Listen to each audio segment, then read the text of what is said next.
लीजिए 4 अदद बॉयल आलू लेंगे और इनको खूब अच्छी तरह से आपने मैश कर लेना है। और अब आपने इसके अंदर डालना है आधा चम्मच chaat masala, half teaspoon red chilli powder, half teaspoon धनिया पाउडर, हाफ टी स्पून से थोड़ा सा कम हल्दी पाउडर, हाफ टी स्पून जीरा, half teaspoon black pepper, half teaspoon salt और 2 खाने के चम्मच यानी 2 टेबलस्पून आपने इसमें कॉर्न स्टार्च या कॉर्न फ्लोर लेना है और इसको आपने खूब अच्छी तरह से इसको मिक्स करके डो बना लेना है। अब थोड़ा सा हाथ गीला करेंगे और इसके 2 पेड़े बना लेंगे और इसको लंबाई में जो है वो आपने ट्रायंगल शेप दे देनी है। शेप आप अपनी पसंद से भी दे सकते हैं मगर ट्रायंगल शेप में ही बनते हैं ये। अब आपने थोड़े-थोड़े फासले पे इसको कट कर लेना है। इस तरह सारे आप बना लेंगे।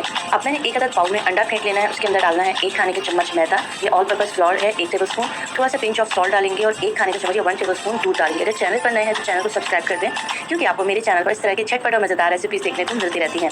तो यहाँ पर हमने इसको अच्छी तरह से पिज़्ज़ा बना लेना है।